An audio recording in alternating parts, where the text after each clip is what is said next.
Hello students, എജു പ്ലസിൻ്റെ പുതിയൊരു ക്ലാസ്സിലേക്ക് എല്ലാവർക്കും വെൽക്കം. ഇത് നമ്മൾ പൊളിറ്റിക്കൽ സയൻസിൽ ചാപ്റ്റർ 21 ആണ് ഡിസ്കസ് ചെയ്യുന്നത്. Public opinion and pressure groups. എന്താണ് പബ്ലിക് ഒപ്പീനിയൻ കൊണ്ട് ഉദ്ദേശിക്കുന്നത്, എന്താണ് പ്രഷർ ഗ്രൂപ്പ്സ് എന്ന് നമുക്ക് ഈ ഒരു ചാപ്റ്ററിലൂടെ മനസ്സിലാക്കിയെടുക്കാം. ഇതാണ് മെയിൻലി വരുന്ന 2 ടോപ്പിക്സ് വരുന്നത് കേട്ടോ. ചാപ്റ്ററിലേക്ക് കിടക്കാം. ആദ്യം നമ്മൾ പരിചയപ്പെടാൻ പോകുന്നത് പൊതുജനാഭിപ്രായത്തെക്കുറിച്ചിട്ട് നിർവചിക്കാൻ വേണ്ടിയിട്ടാണ്. എന്താണ് ഡിഫൈൻ പബ്ലിക് ഒപ്പീനിയൻ, എന്താണ് പൊതുജനാഭിപ്രായം എന്ന് ഡിഫൈൻ ചെയ്യാൻ വേണ്ടി അല്ലെങ്കിൽ നിർവചിക്കാൻ വേണ്ടിയിട്ടാണ്. അതിൻ്റെ ഡെഫിനിഷൻ നമ്മൾ ഈ ഒരു സ്ലൈഡിൽ കൊടുത്തിട്ടുണ്ട്. പൊതുജനാഭിപ്രായം എന്നത് ഒരു പ്രത്യേക സമയത്ത് പൊതുജനങ്ങൾക്ക് പൊതു താല്പര്യമുള്ള വിഷയങ്ങളിലുള്ള അഭിപ്രായമാണ്. എന്താണ് അപ്പം പറയുന്നത്?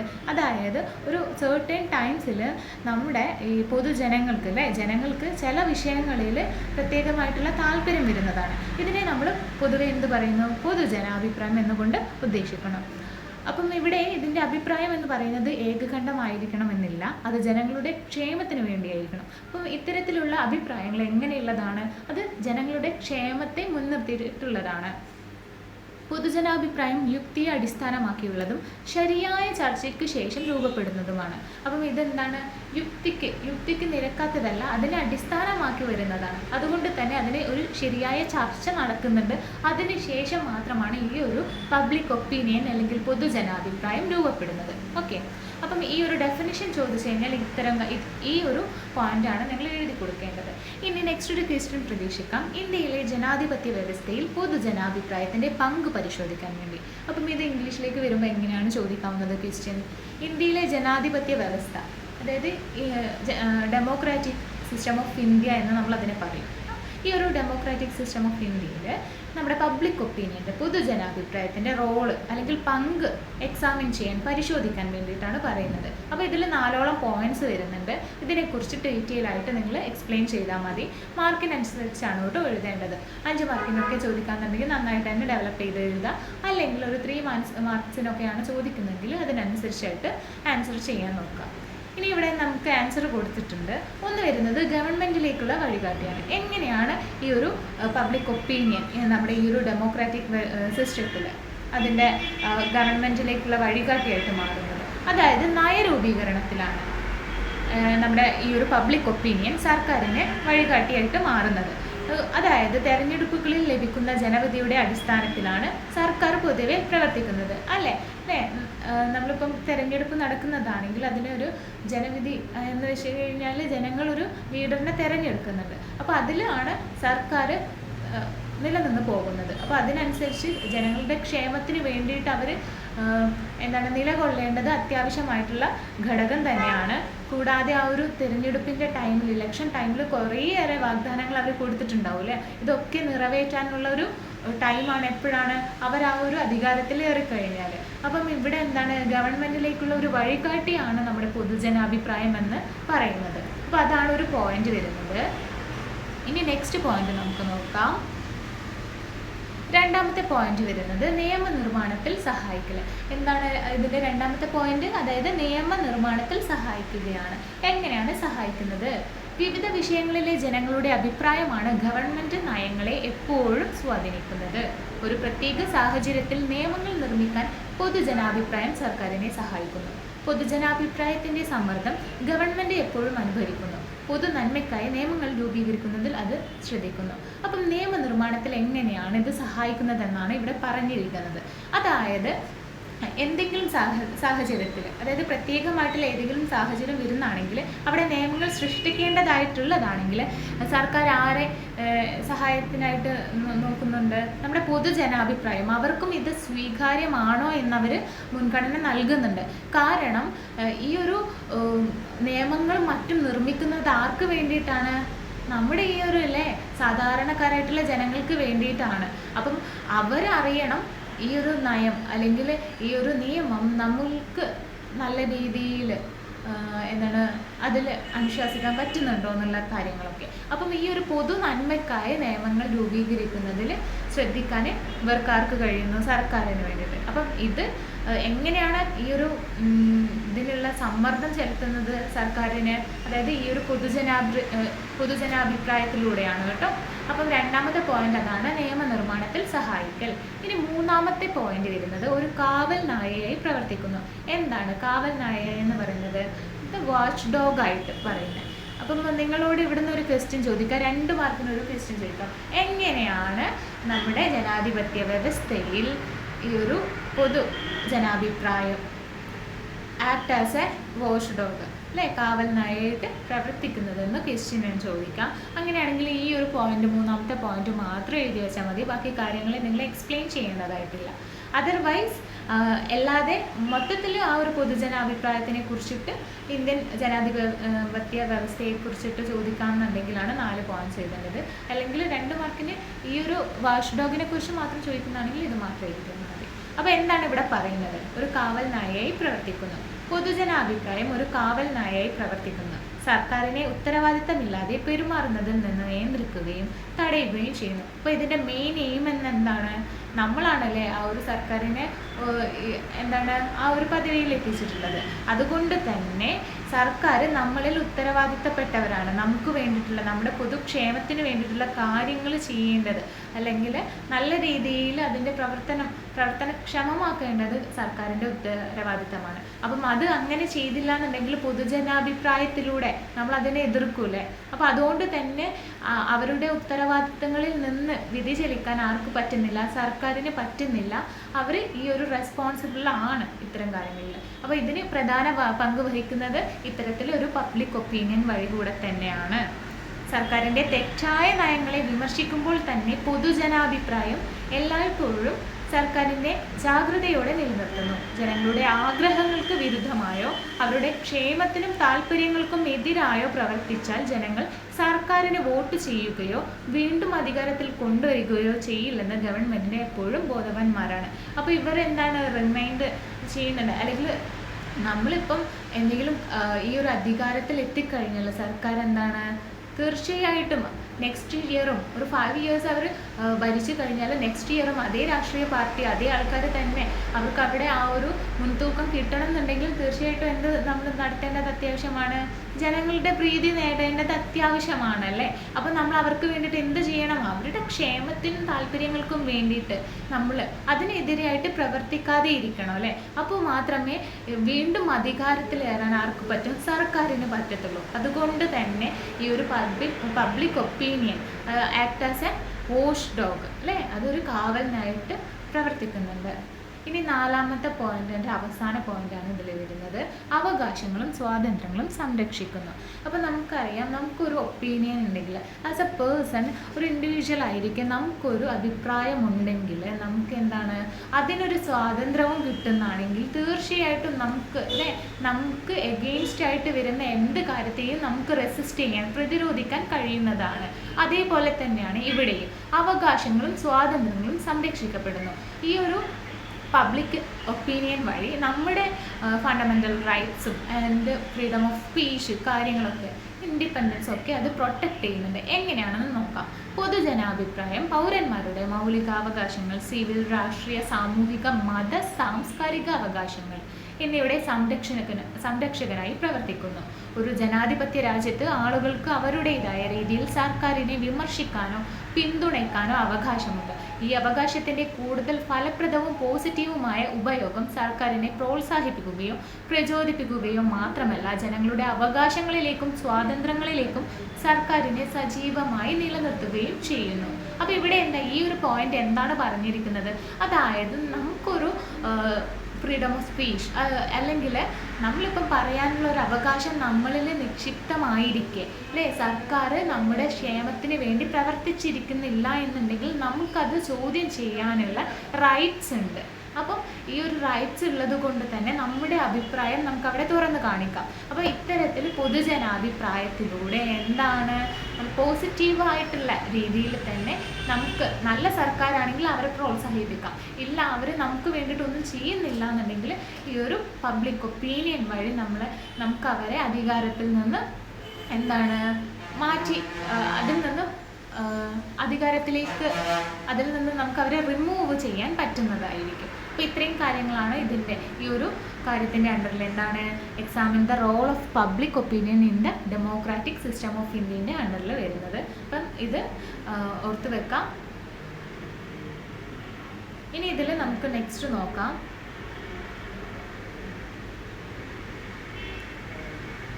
പൊതുജനാഭിപ്രായത്തിൻ്റെ വിവിധ ഏജൻസികളെക്കുറിച്ച് വിവരിക്കുക. അപ്പോൾ അങ്ങനെ ഒരു ക്വസ്റ്റ്യൻ വരാന്നുണ്ടെങ്കിൽ എങ്ങനെയായിരിക്കും ക്വസ്റ്റ്യൻ ഉണ്ടാവുന്നത്?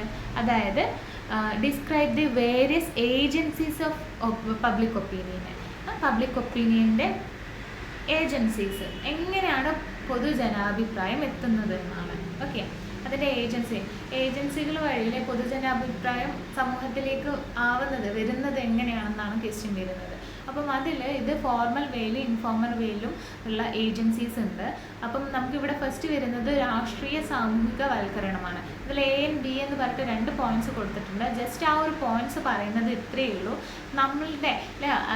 നമ്മളൊരു ചൈൽഡായിരിക്കും, അല്ലെങ്കിൽ നമ്മളൊരു കുഞ്ഞ് പിറക്കുന്നത് എന്താ, കുടുംബത്തിലാണ് അല്ലേ. അപ്പം ആ ഒരു കുടുംബം പഠിപ്പിക്കുന്ന സംസ്കാരമായിരിക്കും നമുക്ക് ഉണ്ടാവുന്നത്. അപ്പം അതിൽ കൂടെയാണ് നമ്മുടെ വ്യക്തിത്വ വികസനവും സാമൂഹികവൽക്കരണവും നടക്കുന്നത്. അപ്പം നമുക്ക് എന്താണ്, ഈ ഒരു പൊതുവായിട്ടുള്ള ഘടകങ്ങൾ ഉള്ളത് കൊണ്ട്, കുടുംബത്തിൽ നിന്ന് വരുന്നത് കൊണ്ടോ നമ്മുടെ സ്വഭാവ രൂപീകരണത്തിലായാലും അത് നല്ല രീതിയിൽ വ്യക്തിത്വ രൂപീകരണത്തിലൊക്കെ സ്വാധീനം ചെലുത്തുന്നുണ്ട് അല്ലേ. അതുകൊണ്ട് തന്നെ നമ്മുടെ ആശയങ്ങളും അഭിപ്രായങ്ങളും എന്താണ്, കൂടുതലായിട്ട് ഉന്നമനത്തിലെത്തും. അതിന് ഭയങ്കരമായിട്ടുള്ള സ്വാധീനം വരുന്നുണ്ട്. അതുകൊണ്ട് തന്നെ അടിസ്ഥാനപരമായിട്ട് ഒരു പൊതുജനാഭിപ്രായത്തിൻ്റെ ഒരു രൂപരേഖ നൽകുന്നത് എവിടെ നിന്നാണ്, നമ്മുടെ കുടുംബത്തിൽ നിന്നാണെന്ന് നമുക്ക് പറയാം. അപ്പോൾ ഇത്രയും കാര്യങ്ങളാണ് രാഷ്ട്രീയ സാമൂഹികവൽക്കരണത്തിൽ വരുന്നത്. ഇനി രണ്ടാമത് വരുന്ന ഒരു ഏജൻസി എന്ന് പറയുന്നത് പ്രിന്റ് മീഡിയ അല്ലെങ്കിൽ പ്രസ്സാണ്. അച്ചടി മാധ്യമങ്ങൾ എന്ന് പറയും. അതിൻ്റെ എക്സാമ്പിളായിട്ട് എന്തൊക്കെ വരുന്നുണ്ട്, പത്രങ്ങൾ വരുന്നുണ്ട്, ആനുകാലികങ്ങൾ വരുന്നുണ്ട്, ലഘുലേഖകൾ തുടങ്ങിയവയാണ് അച്ചടി മാധ്യമങ്ങളിൽ വരുന്നത്. അപ്പം നമുക്ക് ഈ ഒരു അച്ചടി മാധ്യമങ്ങളിലൂടെ ലോകത്തിലെ എല്ലാ രാഷ്ട്രീയ സാമൂഹിക സംഭവങ്ങളെ കുറിച്ചിട്ട് അറിയാൻ പറ്റും അല്ലേ. അപ്പം ഒരാൾ ഇൻഫർമേഷൻ ഗ്യാദർ ചെയ്ത് കഴിഞ്ഞാൽ, അല്ലെങ്കിൽ എനിക്ക് കുറച്ച് വിദ്യാഭ്യാസമുണ്ട്, അല്ലെങ്കിൽ എനിക്ക് ഇതിനെക്കുറിച്ച് അറിവുണ്ടെന്ന് കിട്ടിക്കഴിഞ്ഞാൽ ഞാൻ എന്താക്കും, തീർച്ചയായിട്ടും എനിക്ക് ആ ഒരു സമകാലിക വിഷയങ്ങളിൽ കൂടുതലായിട്ടുള്ള അറിവ് വരുന്നല്ലേ. സമകാലിക വിഷയങ്ങൾ എന്ന് പറഞ്ഞു കഴിഞ്ഞാൽ ഇപ്പോൾ കറണ്ട് ആയിട്ട് നടന്നുകൊണ്ടിരിക്കുന്ന അഫേഴ്സിൽ നമുക്ക് എന്താണ്, കൂടുതലായിട്ടുള്ള മികവ് കാണിക്കാൻ പറ്റും. അതുകൊണ്ട് തന്നെ എനിക്ക് എന്താ ബിൽഡ് ചെയ്യുന്നത്, കൂടുതൽ അറിവ് വരുമ്പം ഞാൻ എന്താണ്, എനിക്ക് ആ ഒരു അഭിപ്രായങ്ങളും ആശയങ്ങളും എൻ്റെത് രൂപീകരിക്കപ്പെടുകയാണ്. അപ്പം ഇത്തരത്തിൽ ഈ ഒരു അച്ചടി മാധ്യമങ്ങൾ വഴിയും എൻ്റെ അഭിപ്രായങ്ങൾ രേഖപ്പെടുത്താൻ എനിക്ക് പറ്റുന്നതായിരിക്കും. അപ്പം ഒരാൾ മാത്രം പറയുന്നതല്ല, കുറച്ചധികം പേര് പറയുന്നതാണ് പൊതുജനാഭിപ്രായത്തിൽ അല്ലേ, പ്രത്യേക താല്പര്യങ്ങളിൽ വരുന്നതാണ് പൊതുജനാഭിപ്രായം. അപ്പം എനിക്കൊരു സ്റ്റാൻഡ് ഉണ്ടെങ്കിൽ ഇതേപോലെ സ്റ്റാൻഡുള്ള കുറച്ചധികം ആൾക്കാർ വന്നു കഴിഞ്ഞാൽ നമുക്ക് എന്താണ്, നമ്മുടെ സമൂഹത്തിൻ്റെ ഉന്നമനത്തിന് വേണ്ടിയിട്ട് പ്രവർത്തിക്കാൻ പറ്റത്തുള്ളൂ. അപ്പോൾ ഇതിൻ്റെ ഒരു ഏജൻസി എന്ന് പറയുന്നത് പ്രിന്റ് മീഡിയ അല്ലെങ്കിൽ പ്രസ്സാണ് കേട്ടോ.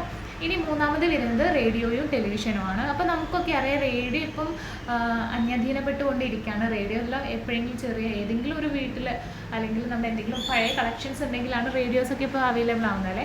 അപ്പം ഈ ഒരു റേഡിയോ ടെലിവിഷൻ എന്താണ്, ഒരു ഇലക്ട്രോണിക് മാധ്യമങ്ങളാണ്. അതായത് കൂടുതലായും നമുക്ക് നേരത്തെ ഞാൻ പറഞ്ഞ എക്സാമ്പിൾ അച്ചടി മാധ്യമങ്ങൾ, അതൊക്കെ കൂടുതലും എന്താണ്, എഡ്യൂക്കേറ്റഡ് ആയിട്ടുള്ള പീപ്പിൾസ് അല്ലേ, അച്ചടിച്ച് വരുന്ന ആ പ്രസ്സിലൊക്കെ വരുന്ന കാര്യങ്ങൾ എഡ്യൂക്കേറ്റഡ് ആയിട്ടുള്ള ആൾക്കാർക്ക് മാത്രമേ അത് മനസ്സിലാവുള്ളൂ, വായിച്ചറിയാൻ മനസ്സിലാവൂ. പക്ഷേ നമ്മുടെ ഈ ഓൾഡ് ആയിട്ടുള്ള വിദ്യാഭ്യാസം ഇല്ലാത്ത നിരക്ഷരരുണ്ട്, അവർക്കൊക്കെ എങ്ങനെയാണ് കാര്യങ്ങൾ ഗ്രഹിക്കാൻ, അവരും ഈ ഒരു സൊസൈറ്റിയിൽ ജീവിച്ചിരിക്കുന്നവരാണ് അല്ലേ. അവർക്കും അവരുടേതായിട്ടുള്ള കാര്യങ്ങൾ പറയാൻ പറ്റുന്നത് എങ്ങനെയായിരിക്കും, ഇത്തരത്തിലുള്ള ഇലക്ട്രോണിക് മാധ്യമങ്ങൾ വഴിയാണ്. ഇങ്ങനെ അവർക്ക് എന്തായാലും വായിച്ചു കഴിഞ്ഞാൽ മനസ്സിലാവില്ല എന്നേ ഉള്ളൂ, കേട്ട് കഴിഞ്ഞാലോ കണ്ടു കഴിഞ്ഞാലോ മനസ്സിലാക്കാൻ പറ്റുന്നതേ ഉള്ളൂ.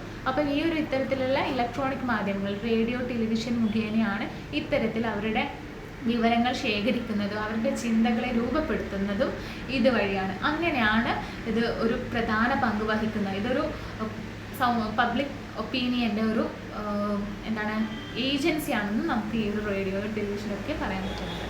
ഇനി മറ്റൊരു പോയിന്റ് എന്ന് പറയുന്നത് സിനിമ എന്താണ്, വിനോദത്തിന് മാത്രമല്ല പല രീതിയിൽ നല്ല അവബോധം കൂടെ ഈ ഒരു സിനിമ നൽകുന്നത്, നല്ല മെസ്സേജസ് നൽകുന്ന സിനിമകൾ എത്രയോ ഉണ്ട് അല്ലേ. പിന്നെ സമൂഹത്തിലെ തെറ്റുകളെ ചൂണ്ടിക്കാണിക്കുന്ന ആ ഒരു തെറ്റുകളെ ചൂണ്ടിക്കാണിച്ചു കഴിഞ്ഞാൽ മനുഷ്യരിൽ അത് കാണുന്ന ഓഡിയൻസിന് അതെന്ത് മനസ്സിലാവും, ഇത് തെറ്റാണ്, അഴിമതിയാണ് നടക്കുന്നത്, അല്ലെങ്കിൽ ഇത് നല്ല കാര്യമല്ല, അത് അവരെ കൂടുതൽ ബോധവാന്മാരാക്കുകയാണ് ചെയ്യുന്നത്. അപ്പോൾ ഇത്തരത്തിൽ സിനിമയും ഇതിലൊരു പ്രധാന പങ്ക് വഹിക്കുന്നുണ്ട്.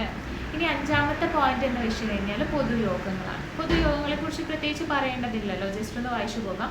വിവിധ സാമൂഹിക, സാംസ്കാരിക, ഭൗതിക, രാഷ്ട്രീയ പ്രവർത്തനങ്ങൾക്കായി പൊതുജനാഭിപ്രായം രൂപപ്പെടുത്തുന്നതിനുള്ള ഫലപ്രദമായ മാർഗങ്ങളാണ് പൊതുയോഗങ്ങൾ അല്ലെങ്കിൽ വേദികൾ എന്ന് പറയുന്നത്. അപ്പോൾ ഇതും ഇതിൻ്റെ ഒരു ഘടകമാണ്.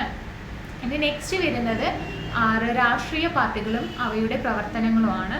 നമുക്കറിയാം രാഷ്ട്രീയ പാർട്ടികൾ, പല രാഷ്ട്രീയ പാർട്ടികളും ഉണ്ട്. അപ്പം ഇത്തരത്തിൽ രാഷ്ട്രീയ പാർട്ടികൾ ഈ ഒരു പൊതുജനാഭിപ്രായം രൂപപ്പെടുത്തുന്നതിന് അത് സംഘടിപ്പിക്കുകയും ചെയ്യുന്നുണ്ട് കേട്ടോ. അപ്പോൾ അതുകൊണ്ട് തന്നെ ഇവരെ അഭിപ്രായ സമാഹാരകർ എന്ന് വിളിക്കുന്നുണ്ട്.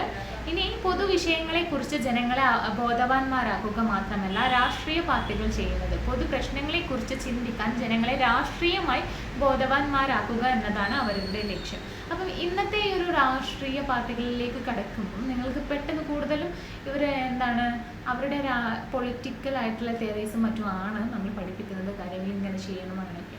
പക്ഷേ കുറച്ച് മുൻപേ നമ്മൾ ഈ ഒരു ബ്രിട്ടീഷ് അധീനതയിലൊക്കെ ആണെങ്കിൽ ആ ഒരു കാലഘട്ടത്തിലൊക്കെ നോക്കുകയാണെന്നുണ്ടെങ്കിൽ നമ്മുടെ നേതാക്കന്മാർ അല്ലെങ്കിൽ ഇന്ത്യൻ നാഷണൽ കോൺഗ്രസ് ആണെങ്കിൽ അന്ന് ഇന്ത്യയിലുണ്ടായിരുന്ന ഒരു രാഷ്ട്രീയ പാർട്ടി ആയിരുന്നു അല്ലേ. അല്ലെങ്കിൽ ആ ഒരു ടൈമിലൊക്കെ അവിടെ നേതാക്കന്മാർ നമ്മളെ ജനങ്ങളെ അത്രയും പേടിച്ച് നിൽക്കുന്ന ജനങ്ങളെ സമൂഹത്തിന് മുൻനിരയിൽ അല്ലെ അവർക്കും വോയിസ് ഉണ്ട്, അത് പ്രകടിപ്പിക്കാൻ വേണ്ടിയിട്ട് ക്യാപ്പബിൾ ആക്കുകയാണ് ചെയ്യുന്നത്.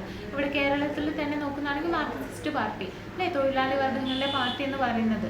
അപ്പോൾ അതെന്തിനു വേണ്ടിയിട്ടാണ്? നമ്മുടെ അവകാശങ്ങൾ നേടിയെടുക്കാൻ വേണ്ടിയിട്ട്. അപ്പോൾ ഇത്തരത്തിൽ രാഷ്ട്രീയ പാർട്ടികൾ വലിയൊരു പങ്ക് വഹിച്ചിട്ടുണ്ടായിരുന്നു. അപ്പോൾ അതിനെക്കുറിച്ചിട്ടാണ് ഇവിടെ ഈ ഒരു പോയിന്റ് പറഞ്ഞിട്ടുള്ളത്. ഇനി 7ാമത്തെ പോയിന്റ് എന്ന് വെച്ച് കഴിഞ്ഞാൽ അഭിപ്രായ വോട്ടെടുപ്പുകൾ. അപ്പോൾ ഇത്തരത്തിലുള്ള അഭിപ്രായ വോട്ടെടുപ്പുകൾ നമുക്ക് ഡയറക്റ്റ് അതിൻ്റെ ഇമ്പാക്റ്റ് മനസ്സിലാക്കാൻ പറ്റുന്നതായിരിക്കും. അപ്പോൾ ഇങ്ങനെ വോട്ടെടുക്കുമ്പോൾ നമുക്ക് ഒരു മെഷർമെൻറ്റ് കണക്ക് കിട്ടുന്നതായിരിക്കും അല്ലേ. ഈ ഒരു അഭിപ്രായം നടത്തുമ്പോൾ തന്നെ കറക്റ്റ് മെഷർമെൻറ്റ് കാര്യങ്ങളെല്ലാം നമുക്ക് മനസ്സിലാക്കാൻ പറ്റുന്നതായിരിക്കും. വിവിധ രാഷ്ട്രീയ, സാമൂഹിക, സാംസ്കാരിക, സാമ്പത്തിക തുടങ്ങിയ വിഷയങ്ങളിൽ പൊതുജനങ്ങളുടെ മനോഭാവത്തെയും അഭിപ്രായത്തെയും കുറിച്ചുള്ള വിവരങ്ങൾ ശേഖരിക്കുന്നതിനുള്ള വളരെ ഫലപ്രദമായിട്ടുള്ളൊരു മാർഗമാണ് കേട്ടോ ഇത്. ഇനി നെക്സ്റ്റ് വരുന്ന പോയിന്റ് എന്ന് വെച്ചാൽ വിദ്യാഭ്യാസ സ്ഥാപനങ്ങളാണ്. നിങ്ങൾക്ക് എല്ലാവർക്കും അറിയാം, ഇവിടെ കുറച്ച് എക്സാമ്പിൾസ് കൊടുത്തിട്ടുണ്ട്. അപ്പം ഇത്തരത്തിൽ ഈ ഒരു വിദ്യാഭ്യാസ സ്ഥാപനങ്ങൾ കൊണ്ട് എന്താണ് ഉദ്ദേശിക്കുന്നത്? അതായത് നമ്മുടെ വ്യക്തിത്വ രൂപീകരണത്തിൽ മറ്റൊരു പ്രധാന പങ്ക് വഹിക്കുന്നത് ഇത്തരത്തിലുള്ള വിദ്യാഭ്യാസ സ്ഥാപനങ്ങളാണ് അല്ലേ. നമ്മൾ എഡ്യൂക്കേറ്റഡ് ആകുമ്പോൾ നമുക്ക് ഒന്നിനെക്കുറിച്ച് വലിയ അവബോധമുള്ളതാണെങ്കിൽ തീർച്ചയായിട്ടും നമ്മുടെ വ്യക്തിത്വവും രൂപപ്പെടുന്നതാണ്, അതിലൂടെ ഒരു ഒപ്പീനിയനും നമ്മൾ മേക്ക് ചെയ്യുന്നതായിരിക്കും. അപ്പോൾ ഇത്തരത്തിൽ വിദ്യാഭ്യാസ സ്ഥാപനങ്ങൾ ഇവിടെ കൊടുത്തിട്ടുണ്ട്. സ്കൂളുകൾ, കോളേജുകൾ, സാഹിത്യ ക്ലബ്ബുകൾ തുടങ്ങിയവർക്ക് ഇത് ഇവയിൽ പെട്ടതാണ്. ഇവ വഴി നമ്മുടെ പൊതുജനാഭിപ്രായം രൂപപ്പെടുത്താൻ സാധിക്കുന്നതാണ് കേട്ടോ. അപ്പോൾ ഇത്രയാണ് ഇതിൻ്റെ ഏജൻസീസ് എന്ന് പറയുന്നത്. Describe the various agencies of public opinion. ഇത്രയും കാര്യങ്ങൾ നമ്മൾ പറഞ്ഞു. ഇനി നെക്സ്റ്റ് വരുന്നത് വേറൊരു ക്വസ്റ്റ്യൻ, ഒരു ഇമ്പോർട്ടൻ്റ് ആയിട്ടുള്ള ക്വസ്റ്റ്യൻ തന്നെയാണ്. നല്ല പൊതുജനാഭിപ്രായം രൂപപ്പെടുന്നതിലെ തടസ്സങ്ങൾ വിശകലനം ചെയ്യുക. എന്താണ് നല്ല പൊതുജനാഭിപ്രായം രൂപപ്പെടുന്നതിലെ തടസ്സങ്ങൾ? Analyse the ഹിൻഡ്രാൻസസ്. ഹിൻഡ്രാൻസസ് എന്ന് വെച്ച് കഴിഞ്ഞാൽ തടസ്സങ്ങൾ എന്നാണ് കേട്ടോ. In the formation of sound public opinion. അതായത് നല്ല പൊതുജനാഭിപ്രായം രൂപപ്പെടുന്നതിലെ തടസ്സങ്ങളെ വിശകലനം ചെയ്യാൻ വേണ്ടിയിട്ടാണ് നമ്മളോട് ക്വസ്റ്റ്യൻ ചോദിച്ചിരിക്കുന്നത്. ഇതൊരു മസ്റ്റ് ആയിട്ടുള്ള ചോദിക്കാന്നുണ്ടെങ്കിൽ ഈ ഒരു ക്വസ്റ്റ്യന് തീർച്ചയായിട്ടും ഈ ഒരു പാഠഭാഗത്തു നിന്ന് ചോദിക്കാം കേട്ടോ. ഇതിൻ്റെ ഹിൻഡ്രാൻസ് എന്ന് വെച്ച് കഴിഞ്ഞാൽ തടസ്സങ്ങൾ എന്നാണ്. അപ്പോൾ ഈ ഒരു വേർഡ് കാണുമ്പോൾ തന്നെ മനസ്സിലാക്കണം അത് ഈ ഒരു സൗണ്ട് പബ്ലിക് ഒപ്പീനിയനിലുമാണ് ചോദിക്കുന്നതെങ്കിൽ തീർച്ചയായിട്ടും ഈ ഒരു ആൻസർ മാത്രം നിങ്ങൾ എഴുതി കൊടുത്താൽ മതി കേട്ടോ. അപ്പോൾ ഇതിൽ എന്തൊക്കെയാണ് വരുന്നത്? ഫസ്റ്റ് വരുന്നത് നിസ്സംഗ മനോഭാവമാണ്. നിസ്സംഗ മനോഭാവം എന്ന് വെച്ച് കഴിഞ്ഞാൽ ഇത്രയേ ഉള്ളൂ. സിംപ്ലി നമുക്ക് പറയാമെന്നുണ്ടെങ്കിൽ ഞാൻ ഈ ഒരു സമൂഹത്തിൽ ജീവിക്കുന്ന ഒരാളാണ്, എന്നിരുന്നാൽ പോലും എനിക്ക് ഈ ഒരു രാഷ്ട്രീയ കാര്യങ്ങളിലോ മറ്റും ഇൻവോൾവ്മെൻറ്റ് നടത്തുന്നത് താല്പര്യമില്ല. പലപ്പോഴും നമ്മൾ എന്തെങ്കിലും സർവീസിലോ അല്ലെങ്കിൽ സോഷ്യൽ മീഡിയ ത്രൂ തന്നെ ചിലവരോട് ചോദിക്കും ഈ ഒരു തിരഞ്ഞെടുപ്പിൻ്റെ നാളിൽ ഏത് പാർട്ടിയാണ് ഏത് പാർട്ടിക്കാണ് അനുകൂലിക്കുന്നത് കാര്യങ്ങൾ. അപ്പോൾ കുറേ പേര് അവരുടെ രാഷ്ട്രീയ നിലപാട് വ്യക്തമാക്കുന്നതായിരിക്കും. അല്ലെങ്കിൽ ചിലവർ പറയും ഇല്ല എനിക്ക് താല്പര്യമില്ല, ഞാൻ ഒരു ഇന്ന രാഷ്ട്രീയ പാർട്ടിയിലും അംഗങ്ങളല്ല, രാഷ്ട്രീയ പ്രവർത്തനങ്ങളിൽ നിൽക്കാൻ ഞാൻ താല്പര്യപ്പെടുന്നില്ല. അപ്പോൾ ഇത്തരത്തിൽ നിസ്സംഗ മനോഭാവം, ഇത്തരത്തിലുള്ള മനോഭാവം കാട്ടുമ്പോഴാണ് നമ്മുടെ ഈ ഒരു പൊതുജനാഭിപ്രായം, നല്ലൊരു പൊതുജനാഭിപ്രായം രൂപപ്പെടാത്തതിൻ്റെ ഒരു തടസ്സം അത് തന്നെയാണ് കേട്ടോ. അപ്പം ഇവിടെ എന്താണ് പറയുന്നത്, നിസ്സംഗ മനോഭാവം മാറ്റി പങ്കാളിത്ത സമീപനം സ്വീകരിക്കേണ്ടതുണ്ടെന്നാണ്. കാരണം നമുക്കൊരു ഒപ്പീനിയൻ ഉണ്ടെങ്കിൽ നമ്മൾ നമ്മുടെ ഒപ്പീനിയൻ പറയാതിരിക്കുമ്പോൾ ഇത് കണ്ടിട്ട് മറ്റുള്ളവരും പറയാതിരിക്കും. അങ്ങനെ എന്താണ്, ഒരു അഭിപ്രായം ഇല്ല. അപ്പം സർക്കാർ അല്ലെങ്കിൽ ഗവൺമെൻറ് അവരെന്താണ് അഴിമതിയോ മറ്റു കാര്യങ്ങളോ നടത്തും. അപ്പോൾ ആർക്കൊരു പ്രശ്നവും ഇല്ല എന്ന് തരത്തിലേക്ക് എത്തിപ്പെടുമ്പോൾ അവരുടെ വിളയാട്ടമായിരിക്കും വരുന്നത്. അപ്പോൾ എന്താക്കണം, നമ്മൾ ഇതിൻ്റെ ഈ ഒരു നല്ല പൊതുജനാഭിപ്രായം രൂപപ്പെടുത്തുമ്പോൾ നമ്മുടെ നിസ്സംഗ മനോഭാവം മാറ്റി വെക്കണം. നമുക്കൊരു പേഴ്സണാലിറ്റി ഉണ്ട്, നമുക്ക് സമൂഹത്തിൽ റെസ്പോൺസിബിൾ ആണ്. അപ്പം നമ്മൾ എന്ത് ചെയ്യണം, തീർച്ചയായിട്ടും നമ്മൾ അതിൽ പങ്കാളിത്തം രേഖപ്പെടുത്തേണ്ടതുണ്ട്, നമ്മുടെ ഒപ്പീനിയനും കാര്യങ്ങളും പറയേണ്ടതായിട്ടുണ്ട്. അപ്പോൾ ഇതാണ് എ വരുന്നത്. ബി വരുന്നത് നിരക്ഷരതയാണ്. നിരക്ഷരത എന്ന് വെച്ച് കഴിഞ്ഞാൽ വിദ്യാഭ്യാസമില്ലായ്മയാണ് നിരക്ഷരത വരുന്നത്. അപ്പോൾ നമുക്കറിയാലേ കുറേ സമ്പന്നരായിട്ടുള്ള പ്രബുദ്ധരായിട്ടുള്ള ആളുകളൊക്കെ അല്ലേ നമ്മുടെ സമൂഹത്തിലുണ്ട്. അപ്പം അതുകൂടാതെ തന്നെ ഒരു കോയിൻ്റെ രണ്ട് വശങ്ങളെന്ന പോലെ ഈ വിദ്യാസമ്പന്നരുണ്ട്, അതേപോലെ തന്നെ അത്തരത്തിൽ ഇല്ലിറ്ററേറ്റ് ആയിട്ടുള്ള പീപ്പിൾസും ഉണ്ട് അല്ലേ, ഒരു മറുവശത്തായിട്ട് നിരക്ഷരരായിട്ടുള്ള ആളുകളും ഉണ്ട്. അപ്പം ഇത്തരത്തിൽ നിരക്ഷരരായിട്ടുള്ള ആളുകളെ കബളിപ്പിക്കാൻ നമുക്ക് പെട്ടെന്ന് പറ്റും. ഇത് തന്നെയാണ് തിരഞ്ഞെടുപ്പിൻ്റെ സമയങ്ങളിൽ ആര് ചെയ്യുന്നത്, നമ്മുടെ രാഷ്ട്രീയ പ്രവർത്തകർ ചെയ്യുന്നത്. അപ്പം ഇവർക്ക് കൂടുതലായിട്ട് രാഷ്ട്രീയ പ്രശ്നങ്ങളെ കുറിച്ചിട്ടൊന്നും യാതൊരു അറിവും ഉണ്ടായിരിക്കുന്നില്ല അല്ലേ, അവർ നിരക്ഷരരാണ്. അപ്പം എന്താണോ ഇവർ പറയുന്നത് അതാണ് നല്ലതെന്ന രീതിയിലേക്ക് മുന്നോട്ട് പോകുന്ന ആൾക്കാർ. അപ്പം ഇതുകൊണ്ട് തന്നെ രണ്ടാമത്തെ ഒരു തടസ്സമായിട്ട് നമുക്ക് നിരക്ഷരതയെ പറയാം. മൂന്നാമത്തെ ഒരു തടസ്സം എന്ന് പറയുന്നത്, ഹിൻഡ്രൻസ് എന്ന് പറയുന്നത് ദാരിദ്ര്യമാണ്. അപ്പം ഈ ദാരിദ്ര്യം മറ്റൊരു കാര്യം, ഈ ഒരു നിരക്ഷരത പോലെ തന്നെ ദാരിദ്ര്യം വലിയൊരു മേജർ റോള് പങ്കുവഹിക്കുന്നുണ്ട്. എങ്ങനെയാണെന്ന് വെച്ച് കഴിഞ്ഞാൽ ദരിദ്രരായിട്ടുള്ള ആൾക്കാരുടെ ഇടയിൽ രാഷ്ട്രീയം കളിക്കാൻ കൂടുതൽ ഈസിയാണെന്ന് പറയാം. കാരണം ഈ ഒരു തെരഞ്ഞെടുപ്പ് അടുത്തുകൊണ്ട് വരുമ്പോഴൊക്കെ ഇത്തരത്തിലുള്ള ആൾക്കാരെ സ്വാധീനിക്കാൻ വലിയ തോതിൽ പറ്റുന്നതായിരിക്കും. കാരണം അതുകൊണ്ട് തന്നെ ഇവർക്ക് കൂടുതൽ കുറച്ച് പൈസയൊക്കെ കൊടുത്തിട്ടോ അങ്ങനെ വോട്ട് ചെയ്യാൻ അല്ലെങ്കിൽ വിൽക്കാനോ പറ്റുന്നതായിരിക്കും. ഓക്കെ, അപ്പോൾ ഇത്തരത്തിൽ ഈ ഒരു ദാരിദ്ര്യം ഇതും നമ്മുടെ പൊതുകാര്യങ്ങളിൽ ശ്രദ്ധ കേന്ദ്രീകരിക്കാൻ സമയം കണ്ടെത്താൻ പറ്റാതെ വരുന്നുണ്ട്. അതുകൊണ്ട് തന്നെ ഇതും ഒരു തടസ്സമായിട്ട് മാറുന്നുണ്ട്. ഇനി നാലാമത്തെ കാര്യം എന്ന് വെച്ച് കഴിഞ്ഞാൽ വിവിധ ജാതികൾക്കും സമുദായങ്ങൾക്കും ഇടയിലുള്ള പൊരുത്തക്കേട്. എന്താണ്, ജാതികളും സമുദായങ്ങൾക്കും തമ്മിലുള്ള പൊരുത്തക്കേടാണ് മറ്റൊരു ഹിൻഡ്രൻസ് പറയുന്നത്. നമ്മുടെ ഈ ഒരു ഡെമോക്രാറ്റിക് സിസ്റ്റത്തിൽ, ജനാധിപത്യ വ്യവസ്ഥയിൽ ജനങ്ങളും രാഷ്ട്രീയ പാർട്ടികളും ജാതീയതയുടെയും വർഗീയതയുടെയും വികാരങ്ങൾക്കും അതീതമായി ഉയരേണ്ടതുണ്ട്. മതത്തിൻ്റെയും വിഭാഗത്തിൻ്റെയും ഇടുങ്ങിയ മതിലുകളായി അവർ സ്വയം വിഭജിക്കരുത്. മതവും രാഷ്ട്രീയവും വേർപെടുത്തി നിർത്തണം. അപ്പോൾ എന്താണ്, ചിലർ മതങ്ങളുടെ അല്ലെങ്കിൽ അവർ ഉൾക്കൊള്ളുന്ന സർട്ടൈൻ വിഭാഗത്തിൽ മാത്രം ഇടുങ്ങി ജീവിക്കുന്നവരുണ്ട്. നമ്മളുടെ സൊസൈറ്റി ഇതാണ്, അല്ലെങ്കിൽ എൻ്റെ വിഭാഗം ഇതാണ്, ഞാൻ വിശ്വസിക്കുന്ന മതം ഇതാണ്, ഞാൻ ഇതിൽ നിഷ്കർഷിക്കുന്ന കാര്യങ്ങളേ ചെയ്യത്തുള്ളൂ, അതിന് പുറമേയുള്ള കാര്യങ്ങൾ എന്നെ സംബന്ധിച്ചിടത്തോളം എനിക്കറിയേണ്ടതായിട്ടില്ല എന്നിട്ടുള്ള മനോഭാവങ്ങളുണ്ടൊക്കെ. അപ്പം ഇത്തരത്തിലുള്ള മനോഭാവങ്ങൾ ഉടലെടുക്കുമ്പോൾ അത് എന്തിനു കാരണമാകുന്നുണ്ട്, നമ്മുടെ ഈ ഒരു തടസ്സത്തിന്, സൗണ്ട് പബ്ലിക് ഒപ്പീനിയൻ്റെ തടസ്സത്തിന് കാരണമാകുന്നുണ്ട്. കാരണം നമ്മൾ ഇതിനും അതീതമായിട്ട് ഉയരേണ്ടതായിട്ടുണ്ട്. നമുക്ക് ഒപ്പീനിയൻ പറയാനുള്ള, അതിപ്പോൾ ഞാൻ ഈ ഒരു കാസ്റ്റിൽ അല്ലെങ്കിൽ ഈ ഒരു ജാതിയിൽ നിലനിൽക്കുന്നുണ്ടെങ്കിൽ പോലും എനിക്ക് പറയാനുള്ളത് തുറന്ന് പറഞ്ഞില്ല എന്നുണ്ടെങ്കിൽ തീർച്ചയായിട്ടും അവിടെ ഒരു സൗണ്ട് പബ്ലിക് ഒപ്പീനിയൻ നടക്കാതെ ഇരിക്കുകയാണ് ചെയ്യുന്നത്. അപ്പോൾ അതൊരു തടസ്സമായിട്ട് വരുന്നുണ്ട്. അപ്പോൾ ഇത്രയും കാര്യങ്ങളാണ് ഇതിൻ്റെ അണ്ടർലേ ചെയ്തേണ്ടത് കേട്ടോ. അപ്പോൾ ഇവിടെ നമ്മൾ ഫസ്റ്റ് ടോപ്പിക്ക് കഴിഞ്ഞിട്ടുണ്ട്, പബ്ലിക് ഒപ്പീനിയനെ കുറിച്ചിട്ട്. അതിലെന്തൊക്കെ പറഞ്ഞു, പബ്ലിക് ഒപ്പീനിയൻ ഡിഫൈൻ ചെയ്യാൻ വേണ്ടിയിട്ട് പറഞ്ഞിട്ടുണ്ട്. പിന്നെ അതിൽ ഡെമോക്രാറ്റിക് സിസ്റ്റം, ഇന്ത്യയുടെ ഡെമോക്രാറ്റിക് സിസ്റ്റത്തിൽ നമ്മുടെ പബ്ലിക് ഒപ്പീനിയൻ്റെ റോളിനെ കുറിച്ച് പറഞ്ഞു. പിന്നെ നമ്മൾ പറഞ്ഞിട്ടുള്ളത് പബ്ലിക് ഒപ്പീനിയനിലെ വേരിയസ് ഏജൻസീസ്, ലൈക്ക് നമ്മുടെ അച്ചടിച്ച പത്രങ്ങൾ, പ്രസ് കാര്യങ്ങളല്ലേ, സിനിമ തുടങ്ങിയതാണ് ആ ഒരു ഏജൻസീസ് വരുന്നത്. പിന്നെ അവസാനമായിട്ട് നമ്മളിപ്പോൾ പറഞ്ഞത് ഇതിലെ തടസ്സങ്ങൾ, ഹിൻഡ്രൻസ് ആണ്, formation of A sound public opinion. ഇനി നെക്സ്റ്റ് വരുന്ന ഒരു ടോപ്പിക് എന്ന് വെച്ച് കഴിഞ്ഞാൽ സമ്മർദ്ദ ഗ്രൂപ്പുകളെ കുറിച്ചിട്ടാണ് പറയുന്നത്. അപ്പോൾ എന്താണ് സമ്മർദ്ദ ഗ്രൂപ്പുകൾ എന്ന് നമുക്ക് നോക്കാം. തെരഞ്ഞെടുപ്പ് പ്രക്രിയയിൽ നേരിട്ട് പങ്കെടുക്കാതെ സർക്കാർ നയങ്ങളെയും തീരുമാനങ്ങളെയും സ്വാധീനിക്കാൻ ശ്രമിക്കുന്ന സംഘടിത സ്ഥാപനങ്ങളാണ് സമ്മർദ്ദ ഗ്രൂപ്പുകൾ. അവർ ഒരു ജനാധിപത്യ സംവിധാനത്തിൻ്റെ ഒരു പ്രധാന ഭാഗമാണ്. സർക്കാരിനും പൊതുജനങ്ങൾക്കും ഇടയിൽ ഇടനിലക്കാരായി പ്രവർത്തിക്കുന്നു. അപ്പം സമ്മർദ്ദ ഗ്രൂപ്പുകൾ എന്ന് പറയുന്നത് എന്താണ്? ഇവർ നേരിട്ട് സർക്കാരുകൾക്കും അല്ലെങ്കിൽ ആ ഒരു നിയമപ്രക്രിയയിൽ പങ്കെടുക്കുന്നില്ല. പക്ഷെ എന്നിരുന്നാൽ പോലും ഇവർ ഇടനിലക്കാരാണ്. അവർ നേരിട്ടുള്ള ഡയറക്റ്റ് ആയിട്ടുള്ള ഇൻവോൾവ്മെൻ്റ് ഇല്ലെങ്കിലും ഇൻഡയറക്റ്റ്ലി ഇവർ ആരെ കൺട്രോൾ ചെയ്യുന്നുണ്ട്? സർക്കാരിൽ അല്ലേ സ്വാധീനം ചെലുത്താൻ പറ്റുന്ന വിഭാഗങ്ങളെ. ആ ഒരു പേര് തന്നെ നിങ്ങൾക്ക് നോക്കാം, സമ്മർദ്ദ ഗ്രൂപ്പുകൾ. പ്രഷർ ചെയ്യാൻ പറ്റുന്ന ആ ഒരു ഗ്രൂപ്പുകളെയാണ് നമ്മൾ സമ്മർദ്ദ ഗ്രൂപ്പുകൾ എന്ന് പറയുന്നത്. അപ്പോൾ അതിൻ്റെ ഡെഫിനിഷൻ കൊടുത്തു കഴിഞ്ഞു. ഇനി ഇതിൻ്റെ കീ ഫീച്ചേഴ്സ് എന്താണെന്ന് നോക്കാം, അല്ലെങ്കിൽ പ്രധാന സവിശേഷതകൾ എന്താണ്. കീ ഫീച്ചേഴ്സ് എന്ന് വെച്ച് കഴിഞ്ഞാൽ പ്രധാന സവിശേഷതകളാണ്. ഫസ്റ്റ് വൺ വരുന്നത് പ്രത്യേക വിഷയങ്ങളിൽ ശ്രദ്ധ കേന്ദ്രീകരിക്കുക.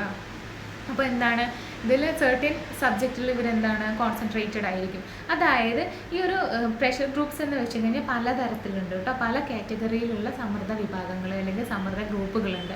അപ്പം ഇത് ഇത്തരത്തിലുള്ള പ്രത്യേക വിഷയങ്ങൾ എന്ന് വെച്ച് കഴിഞ്ഞാൽ ഓരോ ഗ്രൂപ്പുകളും ഓരോന്നായിരിക്കും കൈകാര്യം അവർ നോക്കുന്നത്, കോൺസെൻട്രേറ്റ് ചെയ്യുന്നത്.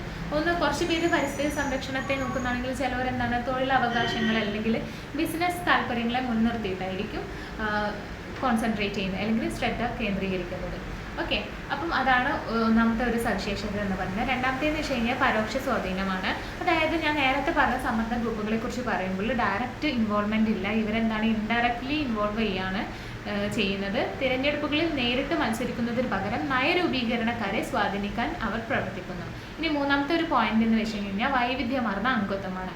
അതിലെ അംഗങ്ങൾ വ്യത്യസ്ത പശ്ചാത്തലങ്ങളിൽ നിന്നുള്ളവരായിരിക്കാം, പക്ഷെ പൊതുവായ ലക്ഷ്യങ്ങൾ പങ്കിടുന്നു.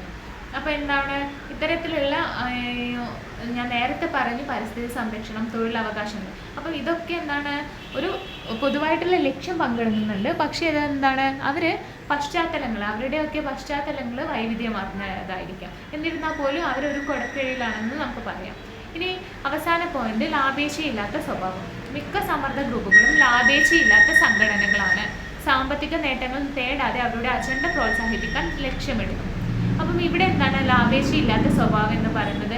ചില സമ്മർദ്ദ വിഭാഗങ്ങളുണ്ട് കേട്ടോ. നമുക്കിപ്പോൾ ജനസേവാ സംഘം തുടങ്ങിയിട്ടുള്ള അത് കുറച്ച് എക്സാമ്പിൾസ് നമുക്കിനി കാണാം. അപ്പോൾ അതെന്താണ് ഇത്തരത്തിലുള്ള ഈ ഒരു സമ്മർദ്ദ ഗ്രൂപ്പുകളൊക്കെ ഇവരധികം ലാഭം മുൻനിർത്തിയല്ല, മനുഷ്യരുടെ അല്ലെങ്കിൽ നമ്മുടെ കൂടെ ജീവിക്കുന്നവരുടെ എന്താണ് ക്ഷേമത്തിന് വേണ്ടിയിട്ട് പ്രവർത്തിക്കുന്ന വിഭാഗങ്ങളാണ്. അപ്പോൾ ഇത്തരത്തിൽ ഇവരുടെ അജണ്ട എന്ന് പറയുന്നത് എന്താണ്? മറ്റുള്ളവരുടെ ക്ഷേമം കൂടിയാണ്. അപ്പോൾ ഇത്രയാണ് ഇതിൻ്റെ കീ ഫീച്ചേഴ്സ് അല്ലെങ്കിൽ പ്രധാന സവിശേഷതകളായിട്ട് വരുന്നത്. ഇനി നമ്മൾ ലാസ്റ്റ് നോക്കുന്നത് അവസാനമായിട്ടുള്ളൊരു ടോപ്പിക്കാണ് ഇന്ത്യയിലെ സമ്മർദ്ദ ഗ്രൂപ്പുകളുടെ എന്തിൻ്റെ അടിസ്ഥാനത്തിലാണ് നമ്മൾ തരംതിരിക്കുന്നതെന്നാണ്. അതായത് on what basis do we classify the pressure groups in India അല്ലേ? ഇന്ത്യയിലെ സമ്മർദ്ദ ഗ്രൂപ്പുകളെ എന്തിൻ്റെ അടിസ്ഥാനത്തിൽ, on what basis do we classify, എന്തിൻ്റെ അടിസ്ഥാനത്തിലാണ് നമ്മൾ തരംതിരിക്കുന്നത് അല്ലേ? അപ്പം അതിൽ നമുക്ക് കുറച്ച് അടിസ്ഥാനത്തിൽ സമ്മർദ്ദ ഗ്രൂപ്പുകളെ കുറിച്ചിട്ട് പരിചയപ്പെടാം. ഫസ്റ്റ് വരുന്നത് പ്രൊഫഷണൽ പ്രഷർ ഗ്രൂപ്പുകളാണ്, പ്രൊഫഷണലായിട്ട് വരുന്നത്. ഇതിൽ കൂടുതൽ ഈ ഒരു പ്രൊഫഷണൽ പ്രഷർ ഗ്രൂപ്പുകൾ എന്ന് പറയുമ്പോൾ നിങ്ങൾക്ക് നോക്കാം വൻകിട ബിസിനസ് സ്ഥാപനങ്ങളൊക്കെയാണ് കേട്ടോ ഇതിൽ ഉൾപ്പെടുന്നത്. അതായത് അവരുടെ പ്രത്യേക തൊഴിലുള്ള ജീവനക്കാർ അവരുടെ താല്പര്യങ്ങൾ സംരക്ഷിക്കുന്നതിനായിട്ട് ഇത്തരത്തിലുള്ള പ്രഷർ ഗ്രൂപ്പുകൾ സൃഷ്ടിക്കുന്നത്. ഒരു എക്സാമ്പിൾ ആയിട്ടാണ് താഴെ കൊടുത്തിരിക്കുന്നത് federation of Indian chambers of commerce and industry, FICCI എന്ന് പറയും. അപ്പോൾ ഇതൊക്കെ എന്താണ് നിരവധി വൻകിട ബിസിനസ് സ്ഥാപനങ്ങളും പാർലമെന്റിലും നിയമസഭയിലും ശക്തമായ ഒരു ലോബി ഉപയോഗിക്കുന്നുണ്ട് കേട്ടോ ഇതിലൂടെ. അപ്പോൾ ഇവരെന്താണ് ആ ഒരു പേരിൽ തന്നെ ഉണ്ട് പ്രൊഫഷണൽ പ്രഷർ ഗ്രൂപ്പുകൾ എന്ന് പറഞ്ഞു കഴിഞ്ഞാൽ ഇത്തരത്തിലുള്ള വൻകിട ബിസിനസ് സ്ഥാപനങ്ങളാണ്. ഇവർ കൂടുതലും ലാഭം മുൻനിർത്തിയിട്ടോ അങ്ങനെ എന്തെങ്കിലും കൂടുതലായിട്ട് അവർക്കും എന്തെങ്കിലും ബെനിഫിറ്റ് ഇല്ലാതെ തന്നെ ഇത്തരത്തിലുള്ളവർ നടക്കത്തില്ലല്ലോ. അത്തരത്തിലുള്ള സമ്മർദ്ദ ഗ്രൂപ്പുകളാണ് പ്രൊഫഷണൽ പ്രഷർ ഗ്രൂപ്പുകൾ എന്ന് പറയുന്നത്. ഇനി നെക്സ്റ്റ് നമുക്ക് നോക്കാം സാമൂഹിക സാംസ്കാരിക സമ്മർദ്ദ ഗ്രൂപ്പുകൾ അല്ലെങ്കിൽ സോഷ്യോ കൾച്ചറൽ പ്രഷർ ഗ്രൂപ്പ്സ് എന്ന് പറയും.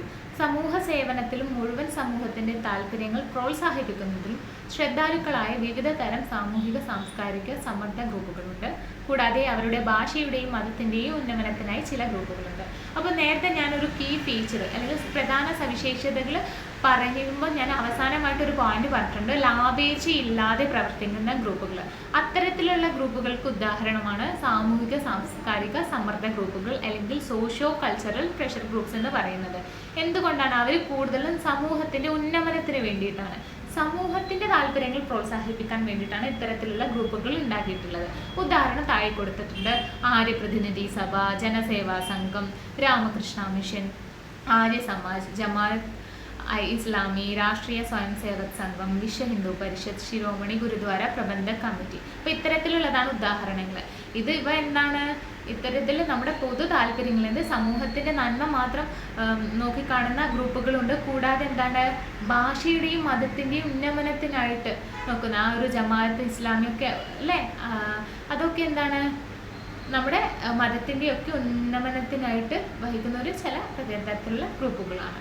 അപ്പോൾ ഇതാണ് ബി വരുന്നത്. ഇനി സി എന്ന് വെച്ച് കഴിഞ്ഞാൽ ഈ ഒരു പ്രഷർ ഗ്രൂപ്പിൻ്റെ വേറൊരു ക്ലാസിഫിക്കേഷൻ തരംതിരിവാണ് സി വരുന്നത്, സ്ഥാപന സമ്മർദ്ദ ഗ്രൂപ്പുകൾ എന്ന് പറയുന്നത്. അതായത് ഇത്തരത്തിൽ സ്ഥാപന സമ്മർദ്ദ ഗ്രൂപ്പുകൾ എന്ന് വെച്ച് കഴിഞ്ഞാൽ സർക്കാർ സംവിധാനത്തിൽ തന്നെ പ്രവർത്തിക്കുന്നവരാണ് കേട്ടോ. അതിൻ്റെ ഉള്ളിൽ ഉൾപ്പെടുന്ന ഗ്രൂപ്പുകളാണ് ഈ ഒരു സ്ഥാപന സമ്മർദ്ദ ഗ്രൂപ്പുകൾ എന്ന് പറയുന്നത്. അപ്പോൾ ഇവർ കൂടുതലും രാഷ്ട്രീയ സംവിധാനത്തിൽ നേരിട്ട് ഇടപെടുന്നില്ല. പക്ഷെ ഇവരെങ്ങനെയാണ് സർക്കാർ നയങ്ങളെ അവർക്ക് അനുകൂലമായിട്ട് സ്വാധീനിക്കുന്നത് അല്ലേ. ഇതിന് എക്സാമ്പിളായിട്ട് വരുന്നത് സിവിൽ സർവീസ് അസോസിയേഷൻ അല്ലെ, IAS ഉദ്യോഗസ്ഥരുടെ അസോസിയേഷന്, പോലീസ് വെൽഫെയർ ഓർഗനൈസേഷൻ തുടങ്ങിയവയെല്ലാം ഈ ഒരു വിഭാഗത്തിൽ പെടുന്ന സമ്മർദ്ദ ഗ്രൂപ്പുകളാണ്. ഇനി അവസാനത്തെ ഒരു ഗ്രൂപ്പാണ്, പ്രഷർ ഗ്രൂപ്പാണ് വരുന്നത്, അഡ്ഹോക്ക് പ്രഷർ ഗ്രൂപ്പുകൾ എന്ന് പറയുന്നത്. അതായത് അഡ്ഹോക്ക് പ്രഷർ ഗ്രൂപ്പ് എന്ന് കേട്ട് കഴിഞ്ഞാൽ നിങ്ങൾ മനസ്സിലാക്കിയാൽ മതി. അതായത് ഇവർക്ക് ഒരു പ്രത്യേക ലക്ഷ്യം ഉണ്ടാവും. ആ ലക്ഷ്യം നിറവേറ്റി കഴിഞ്ഞാൽ പിന്നെ ആ ഒരു പ്രഷർ ഗ്രൂപ്പ് ഇല്ല. അവർ ടെമ്പററി ആയിട്ടുള്ള ഗ്രൂപ്പ്സാണ് ഇവർ. അത് പിരിയും. ഈ ഒരു പ്രഷർ ഗ്രൂപ്പ് നിലനിൽക്കില്ല, അത് പിരിയുന്നുണ്ട്, ഡിസോൾവ് ചെയ്യുന്നുണ്ട് അത്. അപ്പം എങ്ങനെയാണ് എന്താണ് ഈ ഒരു അഡ്ഹോക്ക് പ്രഷർ ഗ്രൂപ്പുകൾ എന്ന് പറയുന്നത്? ഒരു പ്രത്യേക ജോലിക്കായി സർക്കാരിൽ സമ്മർദ്ദം ചെലുത്തുക എന്ന ലക്ഷ്യത്തോടെ വളരെ കുറഞ്ഞ കാലയളവിലേക്ക് ചില പ്രഷർ ഗ്രൂപ്പുകൾ നിലവിൽ വരുന്നു. ലക്ഷ്യം നിറവേറ്റി കഴിഞ്ഞാൽ അവ നിലനിൽക്കില്ല, ഡിസോൾവ് ചെയ്ത് പോകും. എന്തെങ്കിലും അടിയന്തരാവസ്ഥ, പ്രകൃതി ദുരന്തം അല്ലെങ്കിൽ പ്രതികൂല സാഹചര്യങ്ങൾ ഉണ്ടായാൽ ഈ പ്രഷർ ഗ്രൂപ്പുകൾ അവരുടെ താല്പര്യങ്ങൾക്കായി സർക്കാർ നയങ്ങളിൽ സമ്മർദ്ദം ചെലുത്തുകയോ സ്വാധീനിക്കുകയോ ചെയ്യുന്നു. ഒറീസ റിലീഫ് ഓർഗനൈസേഷൻ, ഭൂതാൻ അനുയോജന, Kaveri water distribution association, Gujarat relief association തുടങ്ങിയ പ്രഷർ ഗ്രൂപ്പുകളാണ് കേട്ടോ. അപ്പോൾ ഇത്രയാണ് അഡ്ഹോക്ക് പ്രഷർ ഗ്രൂപ്പ്. എന്താണ്? പ്രത്യേക ലക്ഷ്യത്തിന് വേണ്ടിയിട്ടുള്ളത്. അപ്പോൾ ഇത്തരത്തിലുള്ള പ്രഷർ ഗ്രൂപ്പും കാര്യങ്ങളാണ് നമ്മൾ ചർച്ച ചെയ്തിട്ടുള്ളത്. എന്താണ്? 4 പറഞ്ഞു. പ്രൊഫഷണൽ പ്രഷർ ഗ്രൂപ്പിനെ കുറിച്ച് പറഞ്ഞു. അതെന്താ? വൻകിട ബിസിനസ് സ്ഥാപനങ്ങൾ. പിന്നെ സോഷ്യോ കൾച്ചറൽ, അതായത് സമൂഹത്തിൻ്റെ നന്മയ്ക്ക് വേണ്ടിയിട്ടാണ് ഈ ഒരു സാംസ്കാരിക സാമൂഹിക പ്രഷർ ഗ്രൂപ്പ്സ് ഉണ്ടാകുന്നത്. പിന്നെ സ്ഥാപന പ്രഷർ ഗ്രൂപ്പുകളാണ് വരുന്നത്, ഇൻസ്റ്റിറ്റ്യൂഷണൽ പ്രഷർ ഗ്രൂപ്പ്സ്.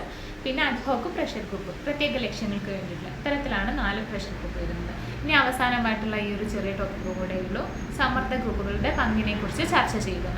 ഇത് ഇമ്പോർട്ടൻ്റ് ആയിട്ടുള്ള കാര്യങ്ങളൊന്നുമല്ല, ജസ്റ്റ് ഒന്ന് നമ്മൾ കൊടുക്കുന്നേ ഉള്ളൂ. 4 പോയിന്റ്സ് ഉണ്ട്, ജസ്റ്റ് ഒന്ന് നോക്കാം. ഇന്ത്യൻ രാഷ്ട്രീയ വ്യവസ്ഥയിൽ സമ്മർദ്ദ ഗ്രൂപ്പുകൾ വളരെ പ്രധാനപ്പെട്ട പങ്ക് വഹിക്കുന്നു. അവ ജനങ്ങൾക്കും രാഷ്ട്രീയ പാർട്ടികൾക്കും ഇടയിലുള്ള ഒരു കണ്ണിയായും ആശയവിനിമയ സ്രോതസ്സായിട്ടും പ്രവർത്തിക്കുന്നുണ്ട്. ഏതാണ് ഒരു പോയിന്റ്. ഇനി രണ്ടാമത്തെ ഒരു പോയിന്റ് പറയാന്നുണ്ടെങ്കിൽ വിവിധ സാമൂഹിക സാമ്പത്തിക വിഷയങ്ങളെക്കുറിച്ച് പൊതുജനങ്ങളെ ബോധവൽക്കരിക്കുകയും അതുവഴി അവരെ രാഷ്ട്രീയമായി ബോധവൽക്കുകയും ചെയ്യുന്നുണ്ട്. ഇനി എന്താണ് ഇതിൻ്റെ വേറൊരു പങ്ക് പറയാന്നുണ്ടെങ്കിൽ സമൂഹത്തിലെ വിവിധ പരമ്പരാഗത മൂല്യങ്ങൾക്കിടയിലുള്ള വിടവ് നികത്താനും ഇത് സഹായിക്കുന്നു. ഐക്യവും സമഗ്രതയും സ്ഥാപിക്കുക എന്നതാണ് സമ്മർദ്ദ ഗ്രൂപ്പുകളുടെ പ്രധാന ഫലങ്ങൾ. അതിനാൽ സമ്മർദ്ദ ഗ്രൂപ്പുകൾ സർക്കാരിനെയും ഭരണ നയങ്ങളെയും സ്വാധീനിക്കുന്നുവെന്ന് വളരെ വ്യക്തമാണ്.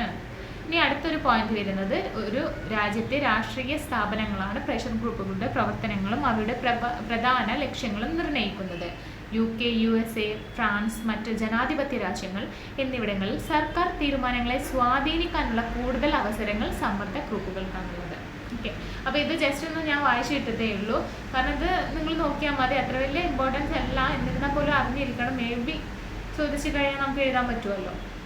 അപ്പം ഇത്രയേ ഉള്ളൂ നമ്മുടെ ഇന്നത്തെ ചാപ്റ്റർ എന്ന് പറയുന്നത്. ഡീറ്റെയിൽ ആയിട്ട് ഞാൻ ഡിസ്കസ് ചെയ്തിട്ടുണ്ട്. ക്വസ്റ്റ്യൻസ് ആൻഡ് ആൻസേഴ്സ് ആ ഒരു സെഷനിലൂടെ ആണെങ്കിലും നമ്മൾ ഈ ഒരു ചാപ്റ്റർ കവറപ്പ് ചെയ്തിട്ടുണ്ട്.